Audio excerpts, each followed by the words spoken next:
Cashflow Diary podcast, episode 584.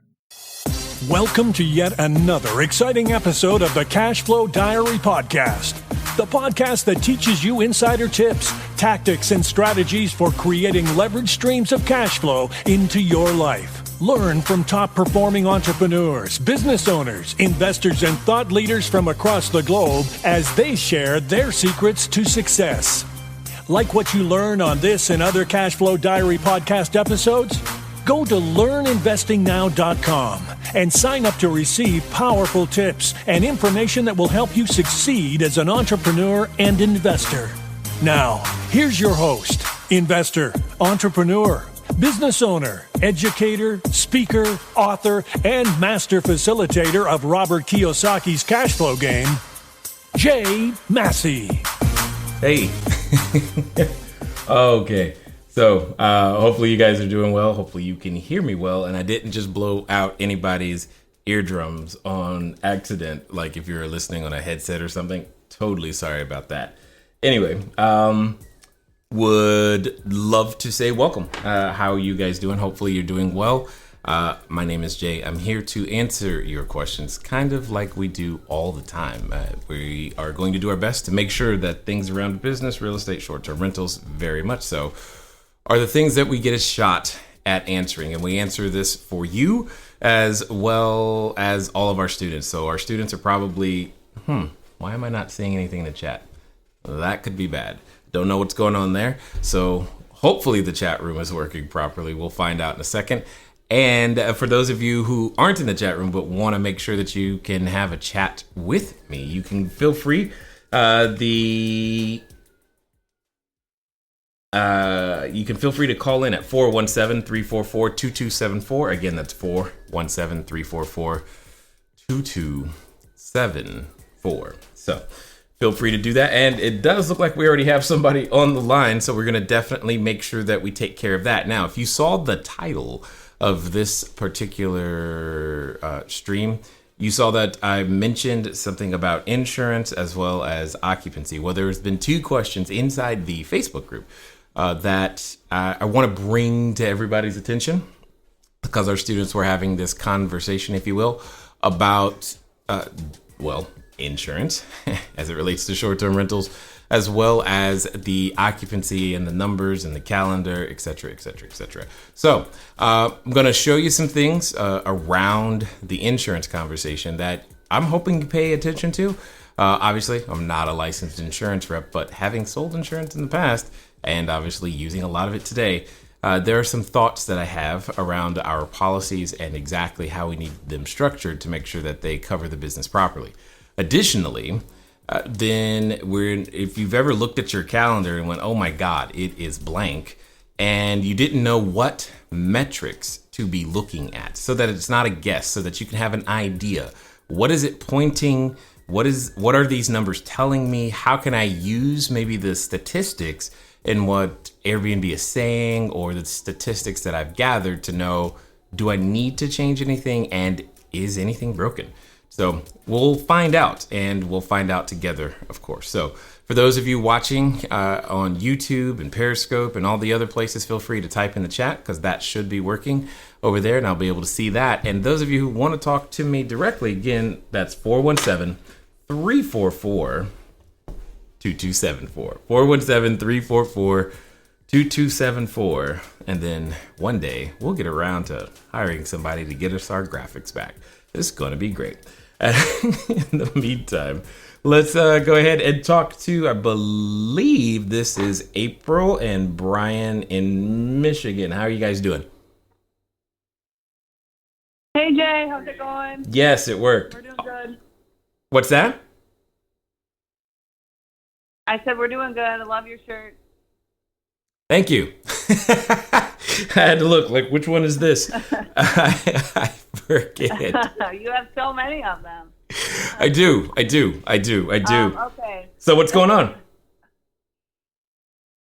So my question is having to do with being prepared when the bad host or the bad guest situations happen. So we're just starting to get the first few of our guests, and we had the first guest show up with a dog when we don't allow dogs, and we weren't really prepared. And so now we're trying to prepare for the future for this to happen, just to have the best method of how to properly handle this without, upsetting the guests too much and without the dog staying. Like, our goal is to get the dog out. Like, I know there's the whole thing with the service animal, and that's a whole different thing, but if the person is not even saying it's a service animal, basically just the quickest way to get the dog out in the best way.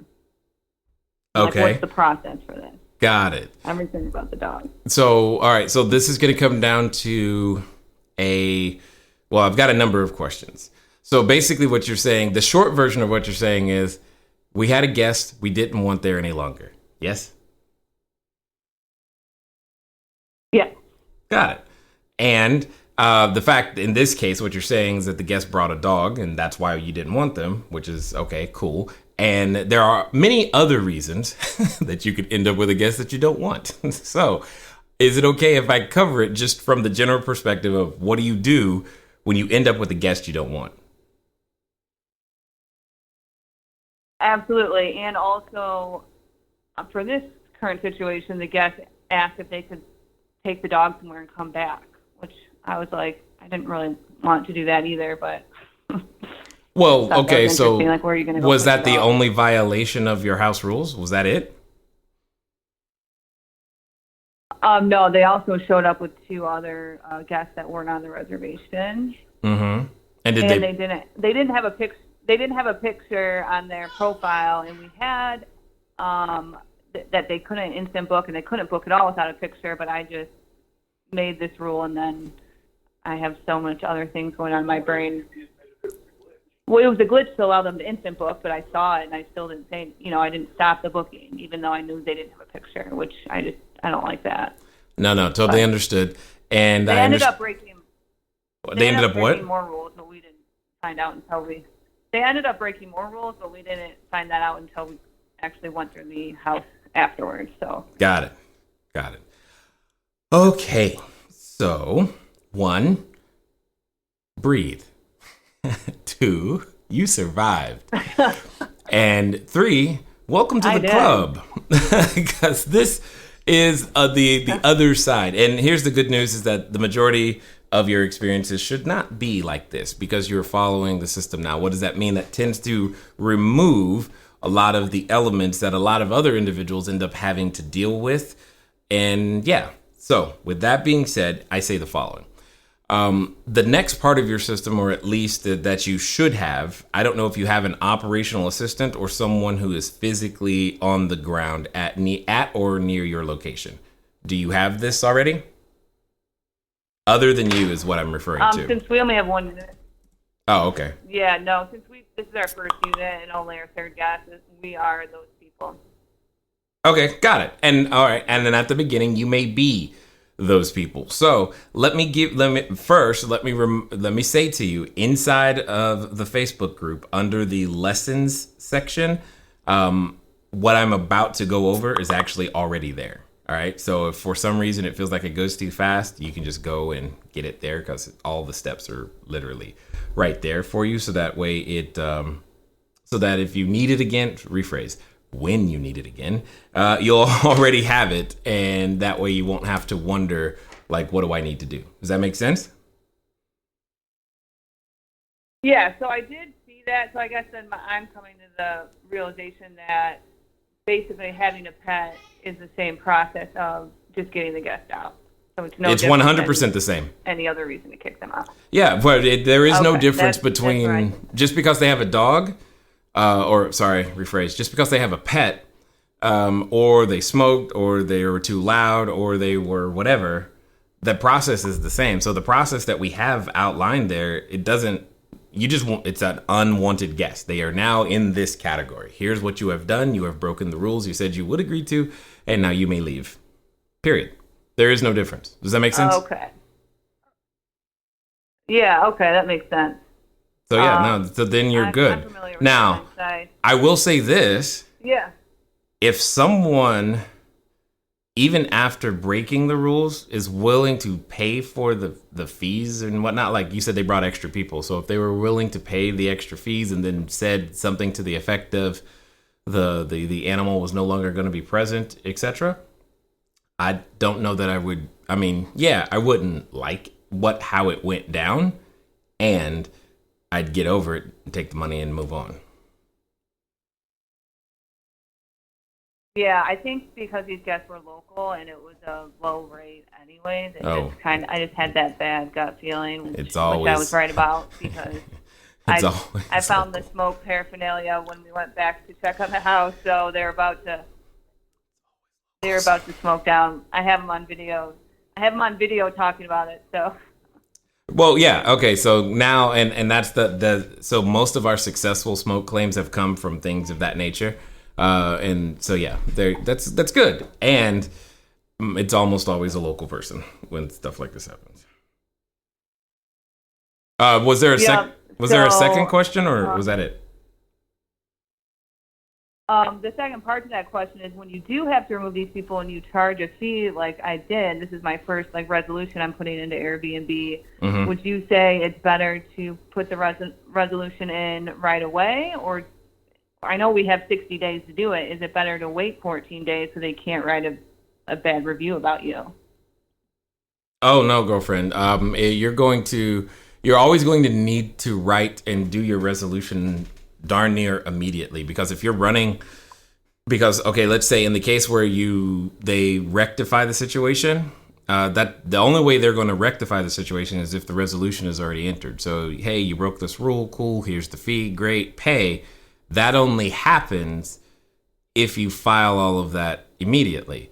And then and let's say now that it's come towards the end of the reservation, you still file immediately, because in a perfect world, you have another person arriving.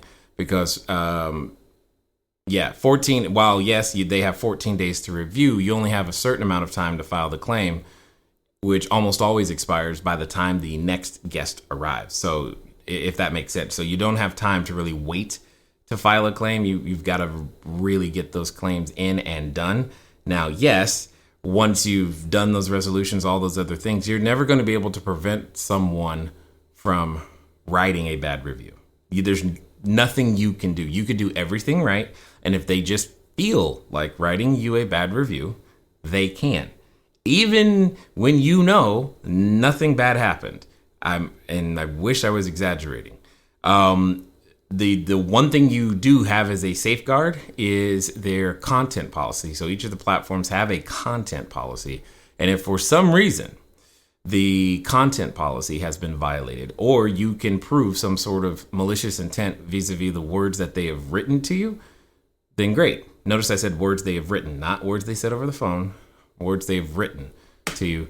Then you may have grounds to be able to adjust, hide, remove said review in some way, shape, or form. But for the most part, you can't stop someone from writing a bad review. I've had so many what I would consider to be factually incorrect reviews. I honestly, like I said, that's why I don't do it anymore, because it was just getting on my nerves. Yeah. I just don't do it. I'd let my staff handle that because it's easier to deal with. But I'm with you. I understand. Stay strong. You can do this. All right. Yeah. Okay. No problem. Yeah. All right. We're hanging in there. All right. You got it. You got it. All right. Jay, I'll talk to you soon. Bye. So, as for those of you joining us for the first time, this is pretty much how it works. Our Cashflow Diary students, we have access to our staff and myself via our Facebook group, as well as calling in, because, hey, we want to make sure that everybody keeps moving forward. And anytime you've tried to take on a new skill set, well, it always helps to have someone that you can call or talk to when something goes down. We have another caller. I believe this is Robin. And I believe... And Robin, are you there? Yeah, I'm here. How are you? I am good so far. How are you? Can you hear me? I can. I'm hanging in there. Was this in relation to all the screenshots I asked you for? Uh-huh. I had a feeling. No, I was planning on talking. What I neglected to tell you was I was going to talk about it today, right now on this. But I'm glad you called in because now I can ask you questions. I figured I might as well just call and get it taken care of instead of waiting for it. Okay, perfect. So,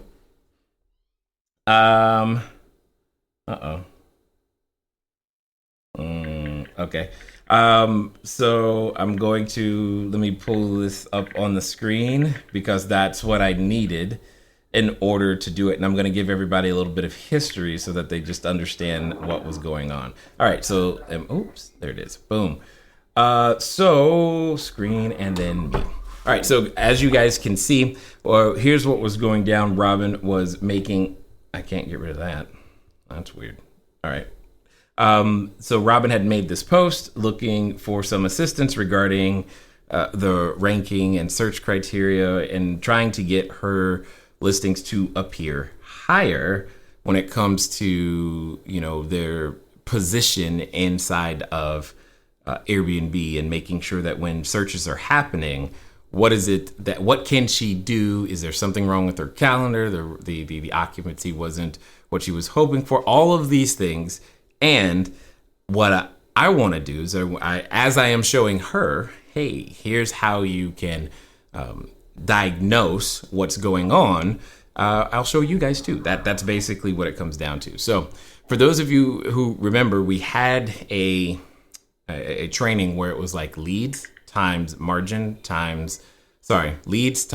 customers times margin times frequency equals growth potential. It's that formula from Digital Marketer with Ryan Dice. And specifically, what it comes down to is when you pull those levers, you can make your business grow, but also by understanding the metrics involved in each of those levers, you can figure out if you have a problem and where that problem might be. And once you've figured out what the diagnosis is, you might have an understanding of what it is you need to do to move forward. So in this particular example, what Robin is using Airbnb, and we are looking at, I'm making sure this, what happened to my screen?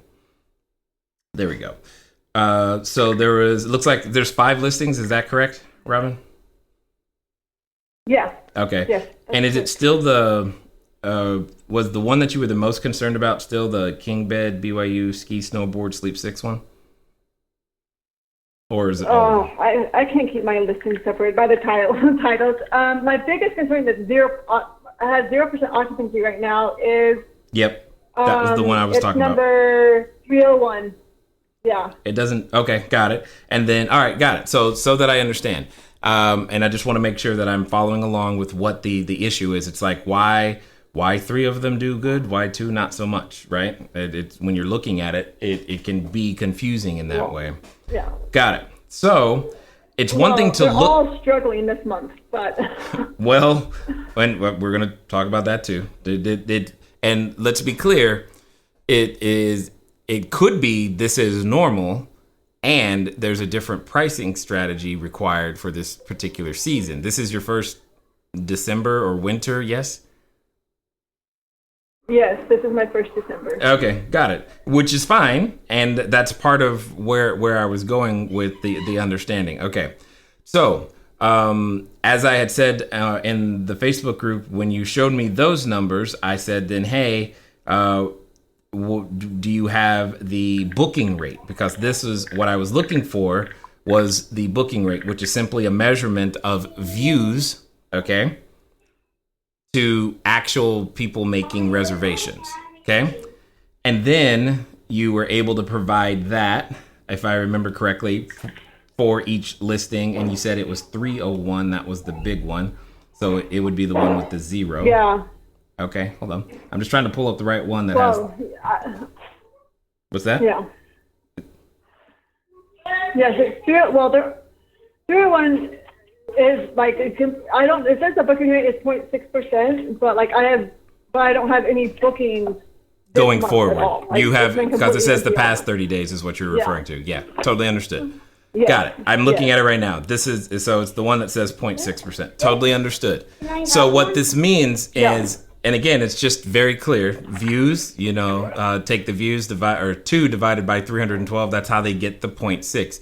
And then after you provided this, if I remember correctly, I asked for your conversion rate, right? And what you said, it was 301, 1, 2, 3, 3. Or the conversation, yeah. The conversion rate, yes. Because what I wanted to know was how many times have you received inquiries during this same period? And that's basically what I was trying to understand.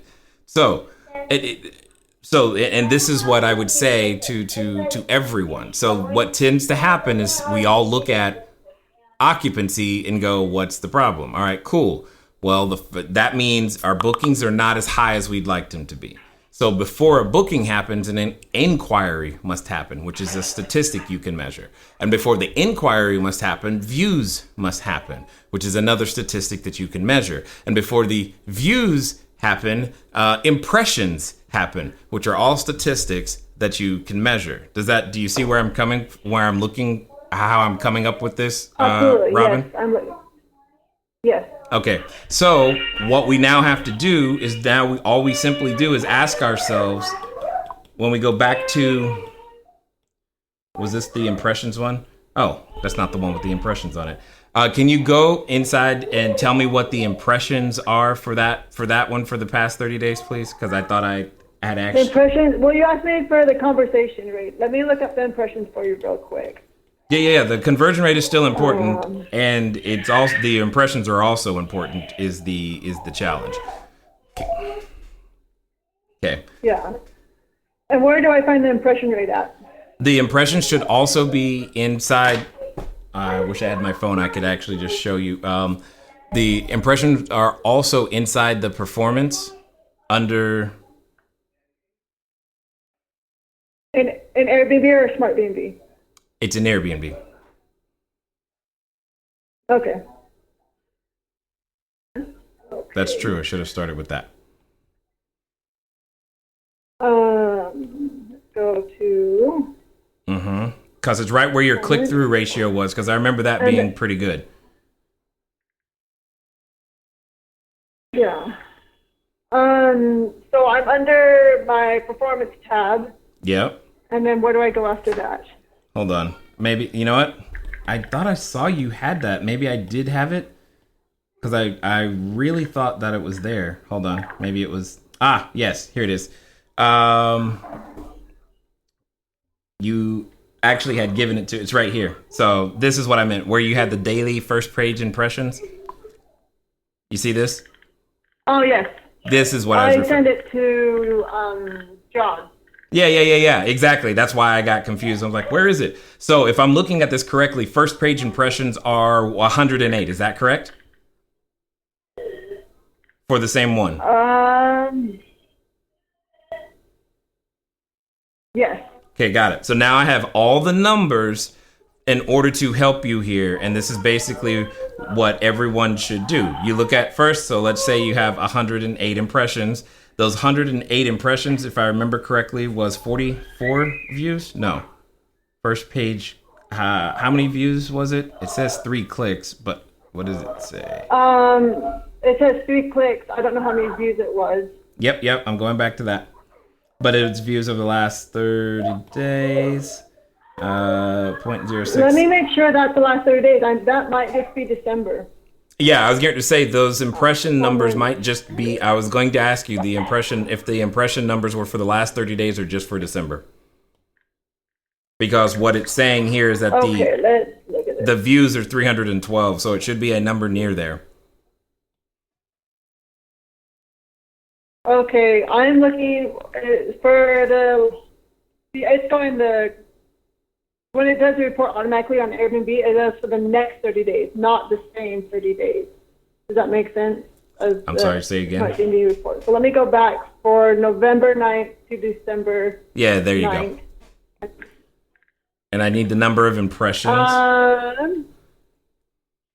On 301, it is 85. I'm sorry? Got it. First, it was 85? Got it. Is No the problem. First page impression. Yep. I just realized why it said that, because it's only first page is what it's referring to. Got it. Yeah. All right. So we've got views, and then how many over that 30-day period? How many was inquiries? Your conversion rate was it 50%? So.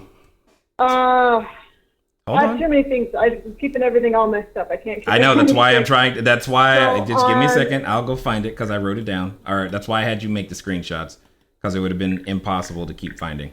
Got it. So now, can you go make sure that on this conversion rate metric, that it is also, that's in Smart B&B, that it is also for the same time period? Okay, let me go. I believe that one is correct for the past 30 days. So Smart B&B automatically does the past 30 days, where Airbnb does the next 30 days. I understand, and I agree with you, but I just want to make sure. No, that's what I'm saying. I'm just making sure. I'm logging in right now, which is no problem. super fast internet in my unit, but super slow internet at home. I know, right? It's like sometimes you want to stay in your own unit because the internet's better. Yeah. So for my messaging, my overview. So I need to go to listing.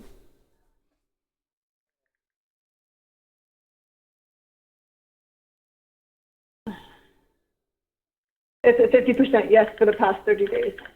Okay, got it. So, but that's on 2 inquiries and 1 booking. Well, hold on. Because if I remember correctly, when we were just looking at this, when I was looking at your booking rate, it said it was 0.6%, yes? I believe so, yes.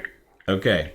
I just wanted to make sure that's what we were looking at. So, and the booking rate is in Airbnb. But that's only on your phone. I couldn't find it anywhere. I couldn't find that anywhere on the desktop version to find the booking rate. I could only find it on the phone.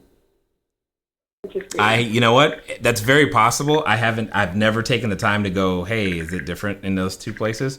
But anyway, so totally understood. And do you see? Okay, so here are the numbers. This is what you're now telling me. And for those of you watching, the first time you do this, it could take this kind of time to figure all these things out. You've got 85 first page impressions, 312 views, which is kind of important to me. And then you've got 4 inquiries with 2 reservations. That's how I see it. Does that make sense? Yeah. Okay. Now, when I look at this, there are a couple of things that jump out at me, because if I take, for example, this right here, this inquiry number, if I take 4 divided by 312, that's barely so that means approximately 1.28% of the time when someone reads your listing, they choose to inquire, which makes me literally the first thing that comes to my mind is, did you write your own listings? Yes. Okay. And have you had training as a copywriter or anything of that nature?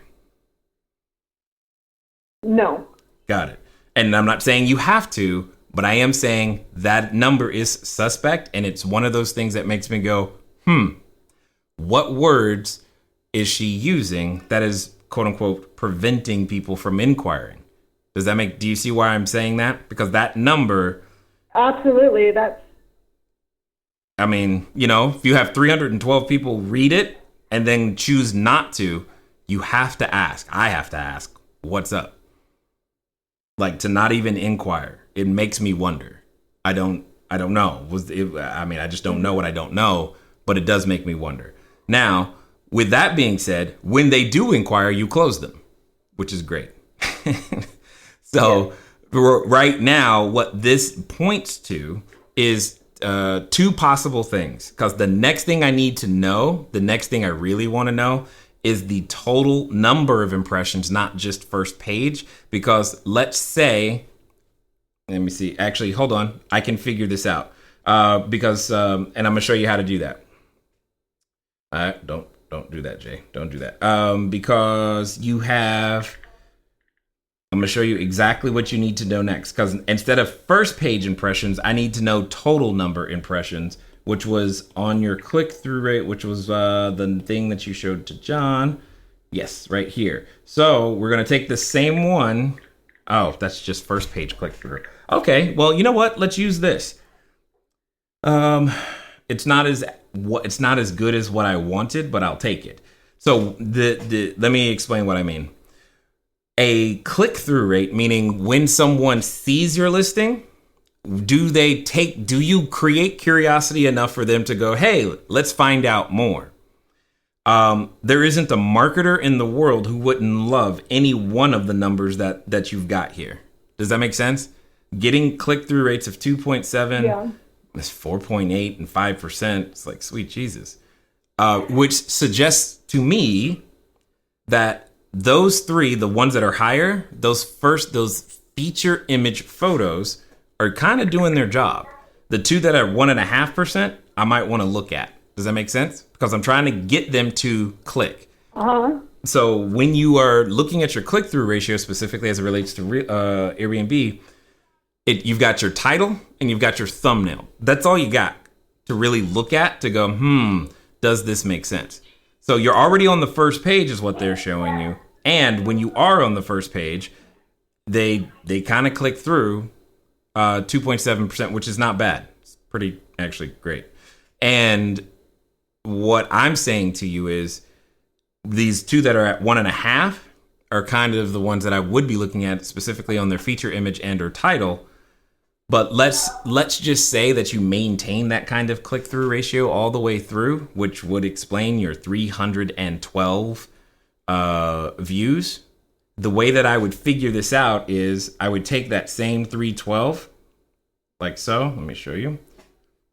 So I'm going to take that 312 and divide that by the 2.7. That means you would have a lot of views, like 11,550, I'm gonna round that up, 6. And what this is beginning to tell me is that I really, really, really want to look at like the words you're using in your listing, because that could be one of the things, that's one of the things I'm thinking about when it comes to, why aren't they inquiring? Because something is stopping them from inquiring. I just want you to be able to see that and see how the math is telling me that. Hello there, entrepreneur. This is Jay Massey. I know that if you've ever gone over to the site, cashflowdiary.com, you may have asked yourself, where on earth do you get a domain name from? Especially as you are beginning to build your bigger, better, badder business, you need a web presence. You need the email address. You need a way for people to contact you electronically so that you can stop doing the @gmail.com game. Well, the good folks over at GoDaddy have definitely supplied us with every domain that we have ever used. So what I want you to do is I want you to go over to trygodaddy.com/Cashflow Diary. Again, that's trygodaddy.com/Cashflow Diary, because it's a quick way for you to get set up to capture your domain name the exact way that you want it. They got easy search functions, and most importantly for you is that you'll be up and running today. As I said, once you get started, stay started. Don't let small little obstacles of how to get your own domain name going stop you. So again, go to trygodaddy.com/Cashflow Diary, and let's get back to the rest of the story. Yeah. Okay. I will. I can't follow you on your screen because I'm on a that's delay. right. But I forgot I'm you're on the following delay. you in your I work. totally forgot about that. Yes. So yes, well, it's there. And the next thing that I want to say, that the only other thing that actually comes to mind right now is your pricing. That's the only other thing I begin to question or looking at, is wondering, hey, is she priced appropriately? However, that would be the only other question that I would ask. However, your own statistics tell me then that's probably not the case, because the frequency with which you are on the first page in terms of the rest of your geographic market, because they're saying that that particular listing is on the front page, is on the first page 145% more than similar listings. Does that make? Yeah, I mean, so Yes. I go back to what is she saying? I literally go back to, because if you're on the front page 145% more than everyone, and then they're still not inquiring, and I've already so I'm still questioning what you're writing. If your because your pricing was part of how you get on that front page, the only thing left is reviews. So I have to ask, how many reviews does this listing have? That particular listing, I think has 3. How many? Did you say 3? 3. Okay, yeah, okay. Now we're starting to get somewhere. All right, so I've got 2 things I'm working with. I've got a brand, so this sounds like a new listing, and they're not inquiring. Yes. I think a part of this, based upon, again, I'm just all numbers. The only subjective thing are the words that you're using inside your listing, and we don't have the time to do the emotional qualitative analysis on that, but that's really what I would be thinking about. And you only have you only have 3 reviews on that listing. Well, I just looked. It says there is 4 5-star reviews. There's what? I have 4, which is there's 4. There are 4, but they're all 5-star.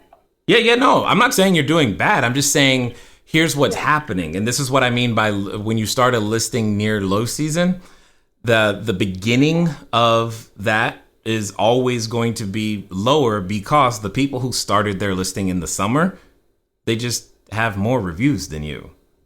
And they're going to get booked first because it feels, I mean, the customer tends to feel like, okay, this is, they have more choice typically during this particular time. And it happens, I mean, that's happened many, many times, and it continues to happen. And with that being said, it's like I said, it's either the words in the listing or the fact that there's only 3 reviews. And I'm going to slant towards it's the 3 reviews more than it is the words in the listing, because you've made it to 5 listings, which tells me that you've managed to get a good number of reviews on some of the other ones, and you kind of know what you're doing. Does that make sense? Because you're appearing on the first page too frequently. My first unit, my first unit came live in August. My next 2 came live in, I guess the very end of August. Mm-hmm. So I guess September, and the next 2 came, and then I have 4 in October. So I have 4 listings I did all in October. Yeah, no, I So everything I have is new. Well, there's a new, and then there's what Airbnb considers to be new. Those are 2 different things. It's recent, maybe, and proven. And you've got to get, so you want to, there's something that seems to change once your listing hits around, I would say 10 reviews, that I don't have insight into their algorithm. They've never called me. I wish they would love to ask them some questions, but there's something that seems to happen around that time. And that's just kind of where this quote unquote cookie is crumbling. The only other thing that like I said, that I would look at is, outside of the words and the reviews, is so if you take one day and say the next 6 weeks or 60 days, no, hold on. Did I do that right? No, I didn't do that right. In the next 30 to 45 days, and put it at a ridiculously low price, then you have a shot at possibly getting on the first page even more than you already are. But at this moment, I don't see a need for you to do that, considering what you're making happen right now. The only 2 things I've got for you are reviews, and I'd look at some of the word choices that you're using, and maybe even, it could be something as simple as Well, I would imagine you're using the same house rules on all of them, but that's really what's going down in my head. Does that make sense? Okay. Okay. But I would look at those two things, and I unfortunately have to check to see who else. Yes, I have a number of people on hold now that I have to get to. But those are the things that I'm thinking of, Robin, that would be able to assist you in getting past, or at least understanding some of the things that you would do. Change up some of the words, maybe. Okay. That's the only thing I really got. Because I don't know what else. I don't see anything else, and there's nothing else in your numbers that's saying something is broken. Okay. Does that make sense? Well, thanks for your help, Jay. Yeah. Okay, got it. Ernesto. I'm sorry, Robin. Gotta go. Ernesto, how are you, sir? Ernesto, are you there? Hello? Yes. Do you hear me? Yes, I'm here. Yes.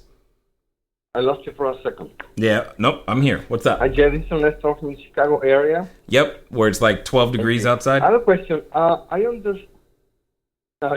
Yeah, it's cool. It's pretty chill. I know you don't like cold weather, but I do not. Fine. We'll survive. Hey, I understand we are not to allow our customers to receive packages, FedEx and stuff like that at the unit. Right. Because of tenant rights and because we don't know where they're receiving, Correct. Cooking stuff, Right. However, you also mentioned that we can tell them there's a UPS store right around the corner that you can receive whatever you want. That keeps the concept of not receiving or generating tenant rights. But what if they still send stuff that they shouldn't? And they don't, so it looks like I'm missing something because they can still ship something somewhere else and then bring it. I know we can see it in the camera, at the entrance, but I don't know. Maybe that I'm missing something. I was just curious about. So if I understand you correctly, specifically what you're saying is that what happens when they send something even after I told them not to? No, you explained very clearly that they cannot receive packages because they can be receiving stuff that they shouldn't. Right. However, we tell them there's a UPS store around the corner, so you can receive things there. So it kind of defeats the purpose of why you bring into my unit. I don't know if I'm missing something. Why they're what to their unit? I'm sorry. I don't bringing stuff packages. Like. Oh, got it. You're saying they could send. Off? Well, okay. So because in theory, here's what's happening when there are different security procedures that are being followed when you're sending to a commercial location, and specifically in this case a UPS store, than what are necessarily followed when they send to your house. Does that make sense? They're set up for it. They're insured against it. There's just so many other things. There's foot traffic issues. There's just liability that you are assuming that I would assume you wouldn't want because of that. Does that make sense? Yes, I get it. So if they want there to send bad stuff to the UPS store, that's what you're saying? Yeah, I don't mind if they send it to the UPS store, UPS clears the package, whatever, great. There's a nice, cool paper trail. Everybody knows what happens. And then they bring it. Okay, fine. I can live with that. I don't want you to, have 40 packages, but whatever. Especially right now around Christmas, that's very possible. And I would rather it be that than they come to all of that stuff starts to come to your location. Because I can promise you, I've heard of cases, many, at one of which in the Chicago area, in fact, where they were shipping stuff and what they were shipping were not legal things. And that's exactly the process that the police were using in order to catch them, is because that's how they were making it happen. So nope, no home deliveries. Got it. And you don't want to end up on the news for stuff like that. Please. I know. Absolutely. Thank you so much. Yep, no problem. Okay, we got Janan. Yes. What's that? Okay. When are you coming? Okay, so we've got Janan, I believe. Oh, darn it. Did I hit the right button? Yes. Here it comes. All right. So, Janan, how are you? Good, and you? Can you hear me? Wow. Yes, you come through loud. I like it. Good stuff. So Okay. you were the other subject of conversation in terms of insurance, and that basically what I wanted to do, since the topic came up. I'm gonna pull up what you were asking and show everyone, and hopefully give a answer. Well, I'm not saying you're going to like my answer, but I am going to at least help you understand. Okay. So that way you know how to do these things and what potential options there may be, and where. What's this? Oh no, that's your. I'm trying to find your post all of a sudden, and now I can't. And then for those of you who are still watching and you've typed something in the chat, yes, I will get to it. I haven't forgotten. I am trying to get through the phone call people right now. Okay, Janan, I know you just posted this, but I cannot find. Oh, ha! Do you want me to tag you? No. What happened is that my keyboard kept auto-correcting the spelling of your name to Jenna, and I did not notice till just. I'm like, I can't. No worries. I can't type it. It's not here. And then there it is. All right, got it. So for everyone at home. So basically what happened is that Janan had a question regarding business income, or specifically lost business income when it comes to insurance. Again, insurance is a very interesting topic and something of great debate. There aren't many places that we recommend, and at the end of the day, there are many coverages that you want to make sure that you do have when you are operating this particular business. Now, I know for a fact, because I've looked at, and I'm going to show you guys in a second, that she has the right type of policy. She got it from the right type of company. However, I did notice some things, Janan, that you want to consider in the future to change. And I will definitely point those two things out. But help me, catch me up. I just want to make sure that I understand what happened, because it sounds, you said you had a flood earlier this year on this unit, and this unit has been in existence for how long? That one it wasn't even in a year. So we started in September, and the flood was in the end of July. Got it. And then it got flooded, and then they said it was going to take like 2 months to rehab, so we moved it. Yep. Now, did you incur any expense in the moving? Yeah, so we had to like make a whole list of all the stuff that had to be replaced, and then stuff that incurred during moving. And then that's when she told me you have up to 12 months of lost business income. And then basically I had to cancel certain guests, and then I had to block off days off the calendar. But they only paid me out for the actual guests that I canceled. Correct. And your question was specifically so everyone can hear it in your words? Because I know somebody just got mad like right now. So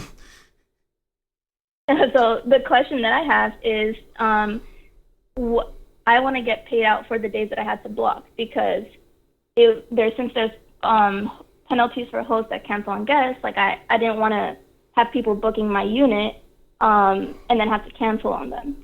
So totally understood. I just blocked off those days, and so I tried to give them like, let's get an average of all of the bookings I had to cancel, and that could be like a nightly rate for the days I had to block off.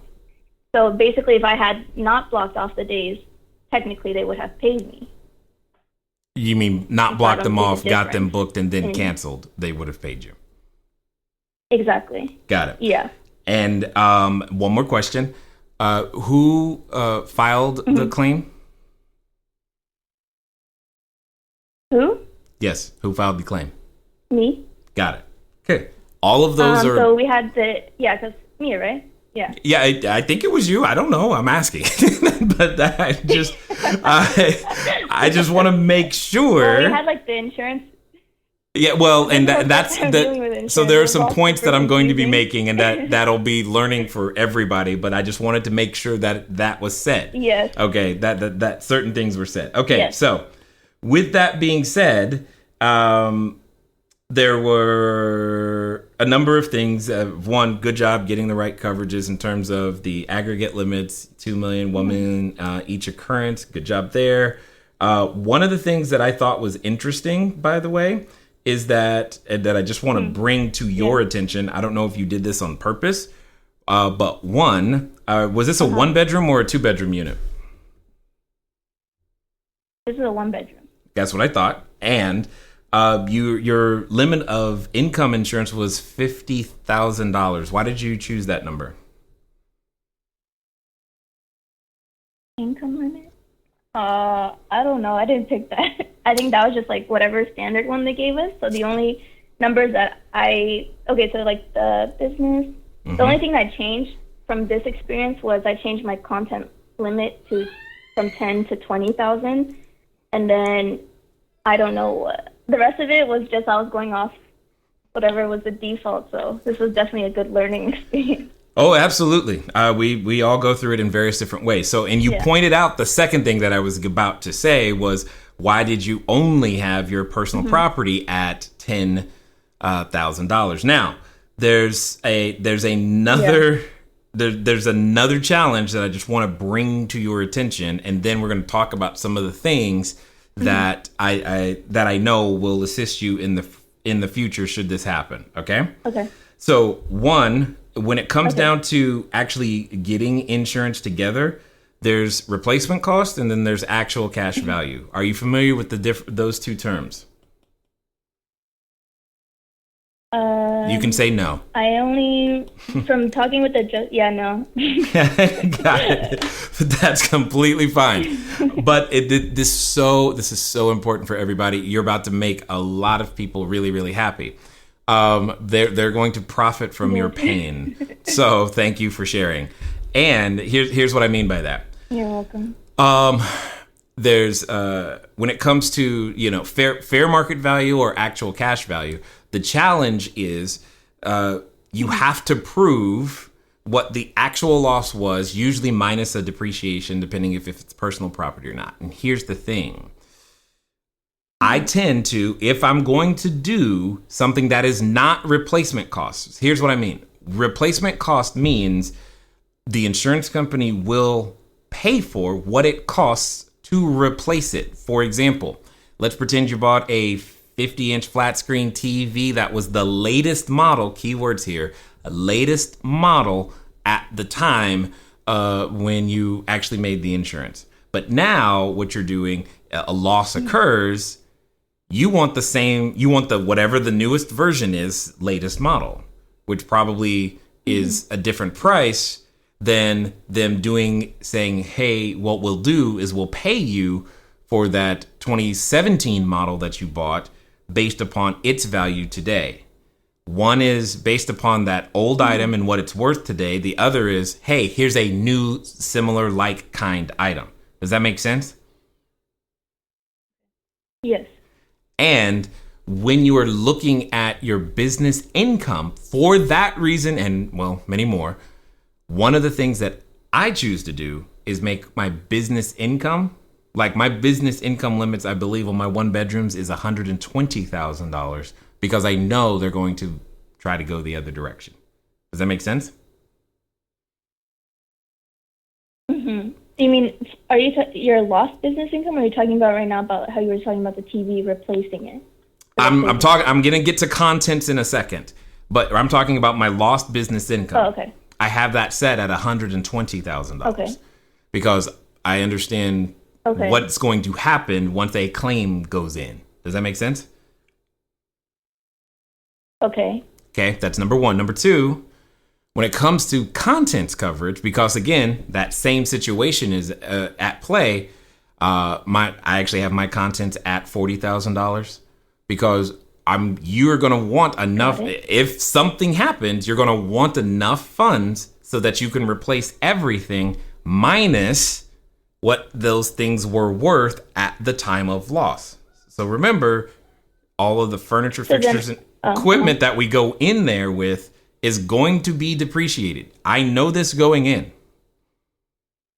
And because of that, I may have paid, 5, 10, 20, whatever I paid for that equipment is one thing, but I'm trying to get the insurance company to replace it because I need a new TV. I don't need half a TV because they're trying to, give me the actual cash value. Does that make sense? Yeah. So are you saying that like you raise more than what you think you need because when Always. It's smaller, like they kind of fight you more? Yes. Like because I'm asking for like a bigger percentage of what I'm covered for versus you're like 40,000. Maybe you're asking for 10 and they actually end up paying out the entire 10 or whatever. Boom. 100%. That's exactly what I'm saying. Okay. That is 100% what I'm saying. Next, I also noticed you have that policy in the name. You did not have that policy in an entity name, Business. which is Okay. Now here's why I'm sharing this with you. All of these things matter. Now, I just told you we have the same insurance except for two things. I have more than twice the business income coverage and nearly 4 times the contents coverage. Who do you think is paying more per unit for their insurance, me or you? Think about it. I feel like this is a trick question. I would say you, but then since mine's in personal name, that probably me. Correct. You're paying about $100 more per unit, and I'm going to encourage you again, get the entity done and get the coverages situated properly so that you can have the higher coverage and all of those other things. Does that make sense? Yeah, that makes sense. Okay. Now. So they're giving it cheaper to businesses. What's that? I said their insurance is cheaper when it's in your business name. So commercial insurance. You say you have 40,000. Commercial insurance. Remember, this is a type of commercial general liability policy, and it's one thing if you're insuring an entity. It's another if you're insuring a human being who is a sole proprietor, which is how they have that policy currently written. And you don't want that. No wonder. Okay? Now, here's how. Now I'm going to ask this question, and depending on your answer, there's still some hope here. Have you received a check or wire or any money from them that you have deposited or cashed in any way? So I have received 2 checks, but I haven't deposited, and I made sure when I was talking to the insurance adjuster, she said that this is an undisputed amount and that I still can go back and basically submit another claim. Totally understood. Okay. So you have not cashed a check, yes? Correct. Perfect. All right. So this is where we're about to have some fun now. All right. Because there are a couple of other coverages that I don't think. Okay. So first of all, let me say it this way. This is why I suddenly got excited, right? Here's why. You got to understand when you're filing a claim, what's technically happening is you, the insured, have to prove that there was damage or a loss, and the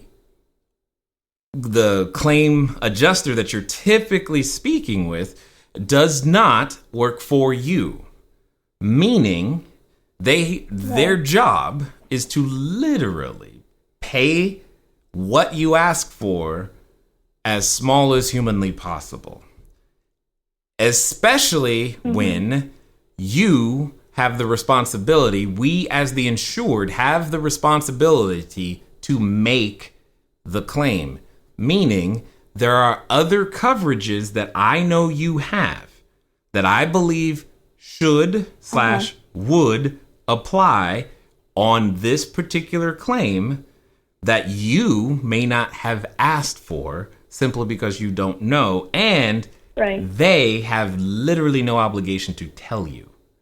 Does that make sense? Yeah, which is why I was asking you guys. Yeah, I had a feeling that was that. And here are the two words that are going to solve a lot of this for you. It is called a public adjuster. Awesome. Okay.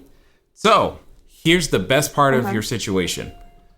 The majority of the public adjusters that I have worked with and that I know, they work on contingency in two different forms. There's the public adjuster who works on contingency, meaning you've not yet filed the claim at all, and they're going to run the entire thing for you and then get it done and take a percentage of what is received. And then there's the public adjuster who maybe you filed the claim or what you think is the claim because you've done your best. You've got in your hand the checks, but you still think there's more there. And then what they tend to do is take a percentage of the increase that they're able to bring to the table. Does that make sense? Okay. So that makes sense. What that really means is you have nothing to lose by contacting a public adjuster.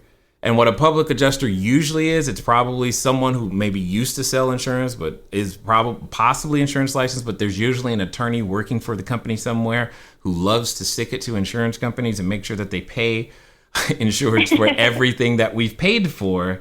And although I am not an insurance adjuster, insurance related in any way, and definitely not an attorney, I am telling you, I've read the policy. I have the same one. And I'm reasonably certain that there are additional coverages that you could apply for in order to increase the amount of the claim and therefore the amount that you actually receive. And I am strongly encouraging you to go to Google and type the words public adjuster near me and interview at least 3 of them and pick one. That's literally what I'm asking you to do. Okay. So then the adjuster that the insurance company sent to when there was a flood and everything. Works for them, not you. She works for them. Yes. Because she was making it seem like she was on our side. That's her job. Okay, got it. That's her job. Literally her job. Okay, and then with this public adjuster, what would be like the key things you're looking for when you're interviewing them? Well, experience specifically with either short-term rentals. Experience with short-term rentals, and definitely experience working. Well, in this particular case, because the company on the other end is Lloyd's. Because some of them have relationships with people on the other quote unquote other side. So if they've already got some relationships with Lloyd's and Lloyd's people, as well as they just understand our model and how it works, I think that would be, or if they have hotel experience, that would also be helpful in some way, shape, or form. Okay, that makes sense. So yeah, that's and what I would. This is not something like you find on Upwork or something like that. Like there would be. No, ma'am. Are they usually working for insurance companies? Some of them are independent, and no, they're usually an independent company of some kind. They're usually never an insurance company at all. Okay. Remember, they're the other side. They're not exactly the ones the insurance companies are looking to hear from. Okay. Okay. So I was just worried about like them being legit. Yeah, and that's exactly that's exactly why I'm suggesting you do the Google search. But if I'm not mistaken, let me see. I'm gonna see if I can find it real fast. Public adjuster California license, because you should be able to look that up under the DOI, Department of Insurance. So they should be licensed. Yes, so you can at least look up their license and find out some additional history with them as well, to find out what might be going on. Does that make sense?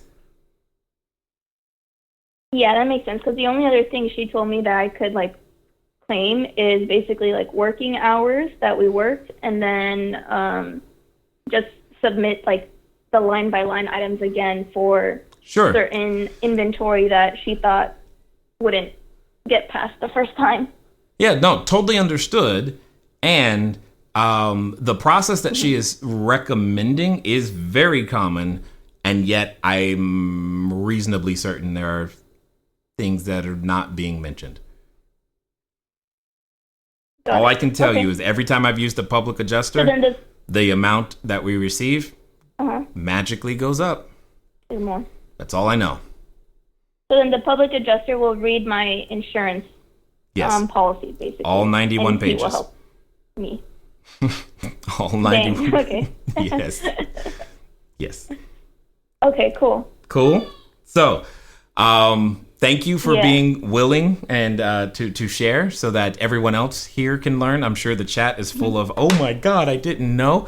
And they have you to thank for it, because this is, again, I don't normally take the time to talk about this, but I was like, okay, here are the two things that really, I can talk about this. Because no one ever really cares until something like this happens.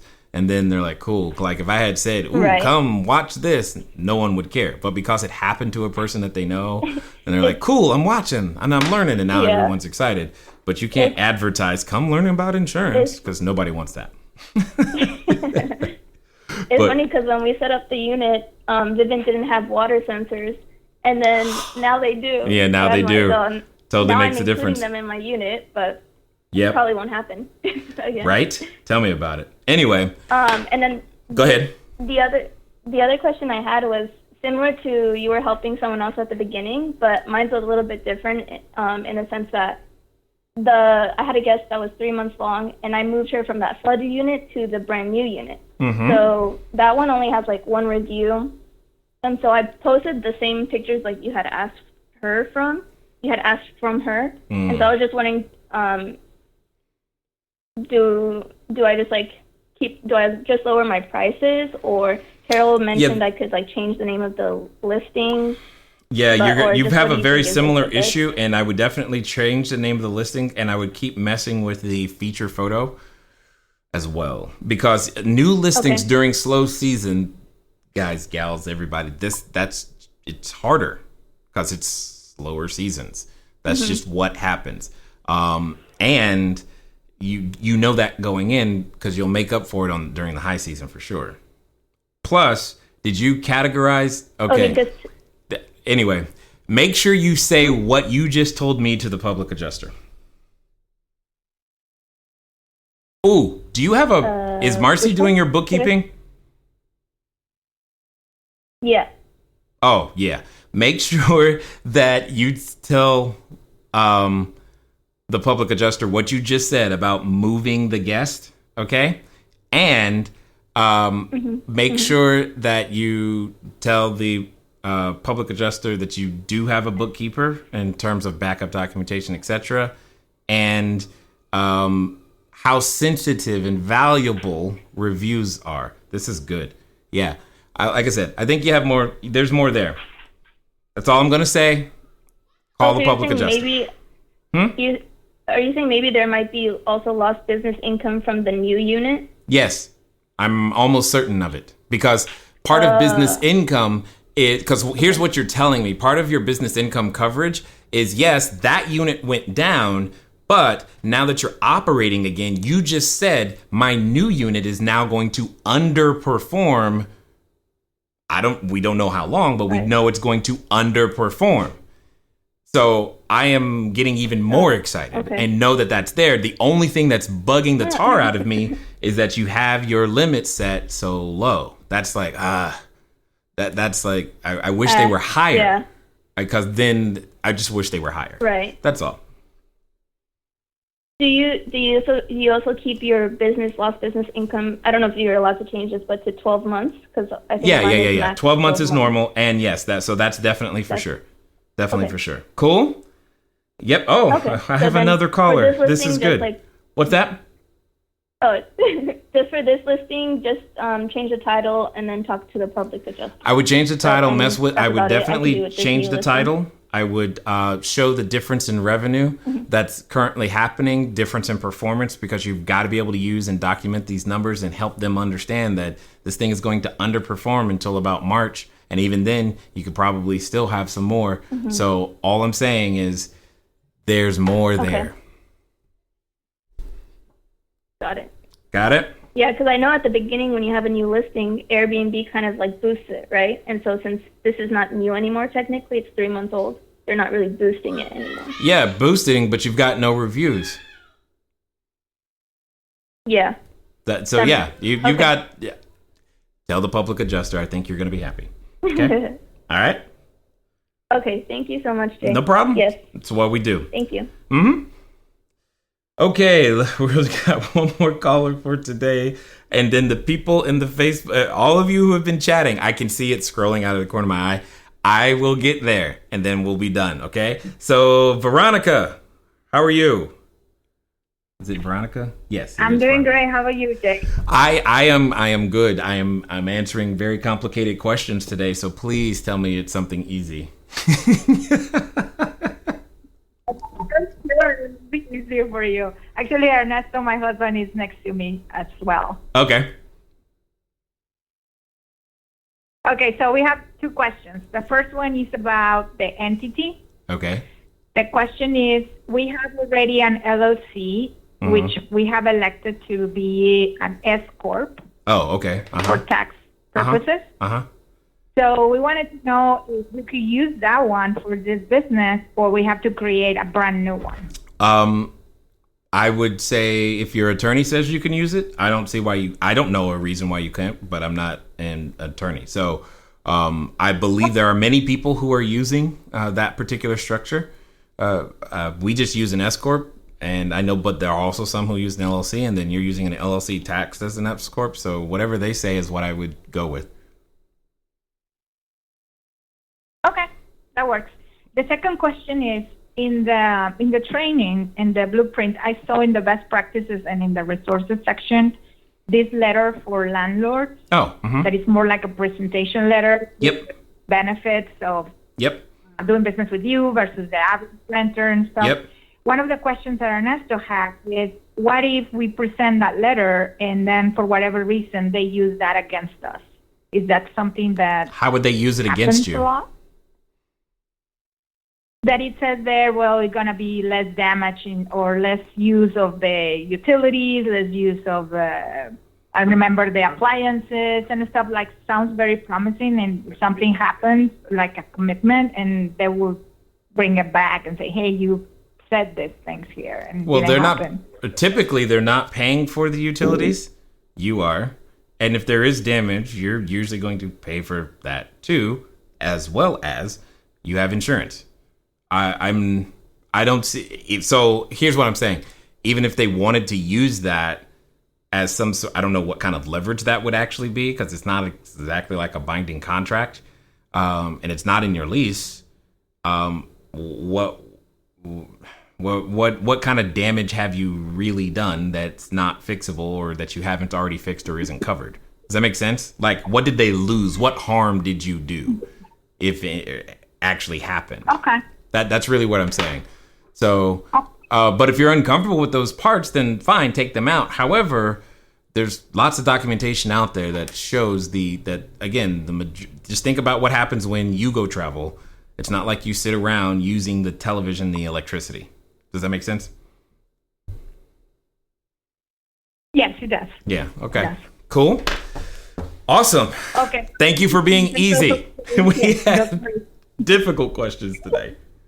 Okay, great. I appreciate Take care. it. Thank you. Okay, so now I'm going to go through this chat so rapid fire, and we'll see how this goes. I got to scroll all the way back. All right, got it. What is this? It says, hey, Jay, good seeing you. Yes, Eric, that was a while ago. Hi. Oh, I don't know if you're still here, but it is. It is. And thank you, Eric, for testing out the chat room, because I was wondering, like, is it working? Because it was pretty crazy. So let's see. What is this?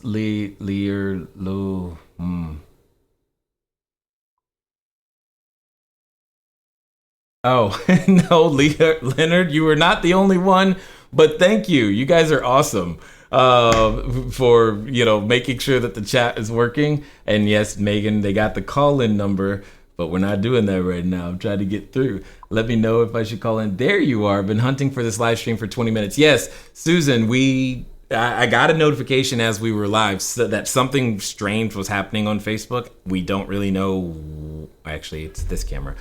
We don't really know what happened. And yeah, so like really no clue what happened. We just know that there was something happened on Facebook, but YouTube was great. And then the chat didn't come up for a while, but yes. Let's see. So go for it, Janan. Oh, so Janan, you have a cheerleader. Megan is excited for you. And I think a lot of people probably are now that they're probably fearing or dreading the idea of a claim less than they were before. So this is good.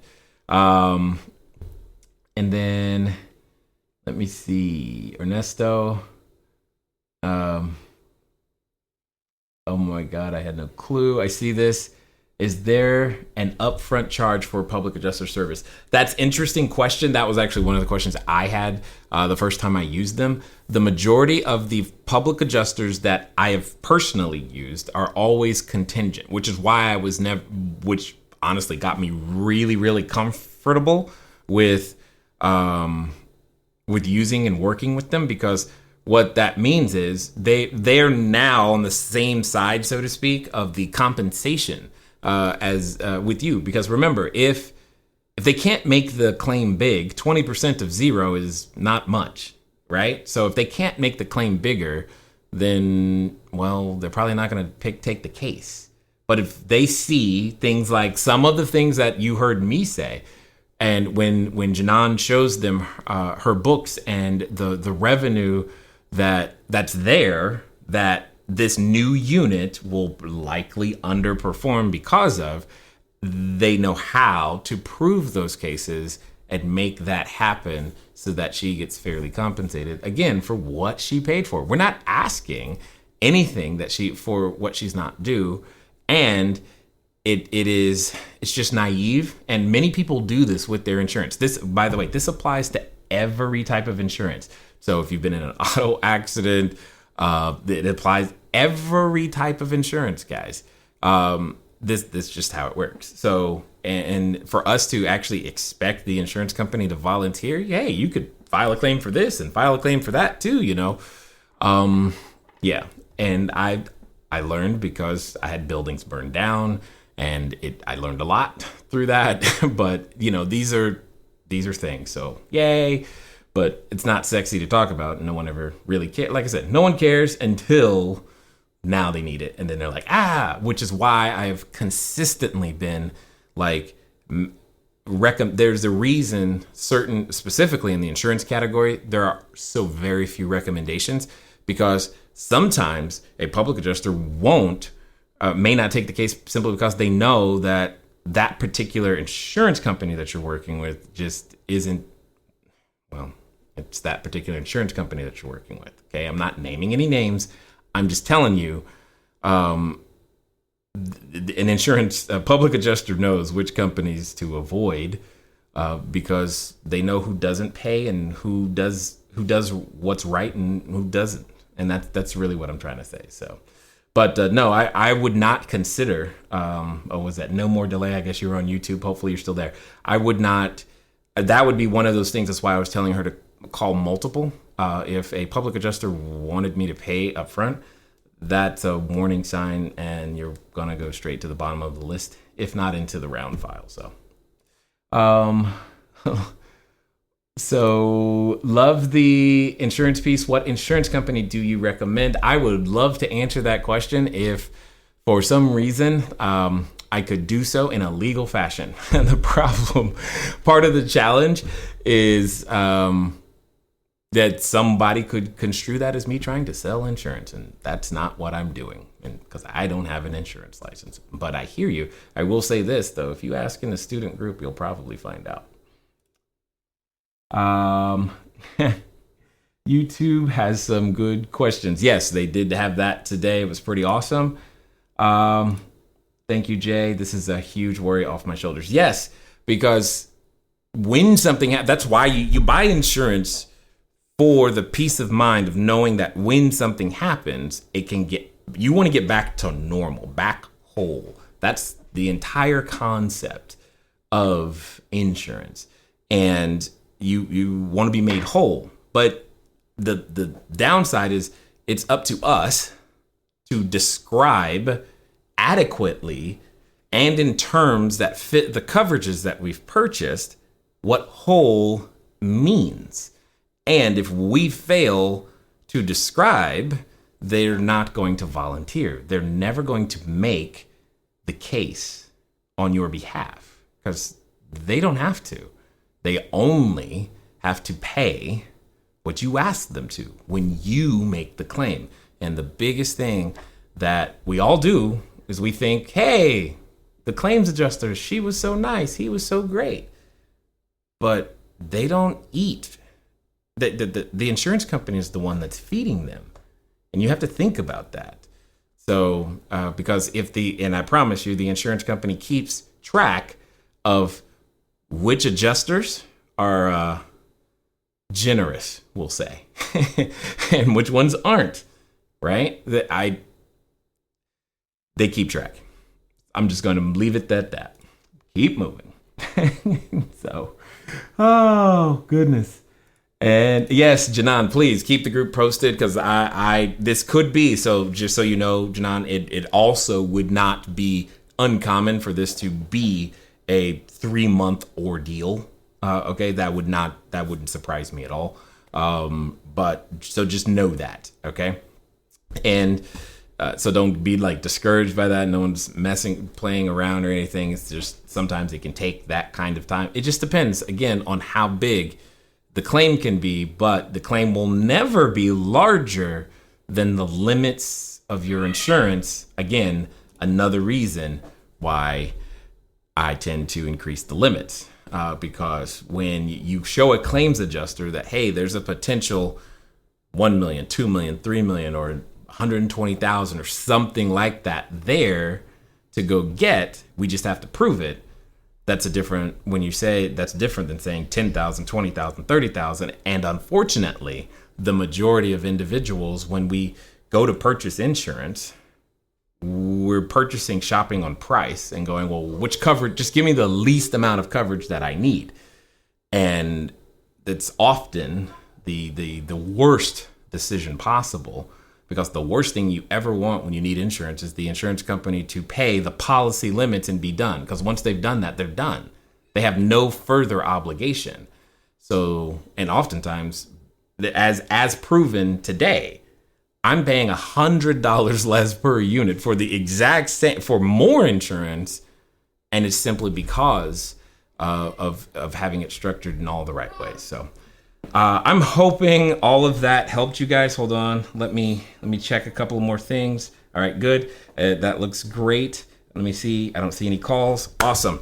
Anyway, I knew I would never get anybody to register for an insurance conversation.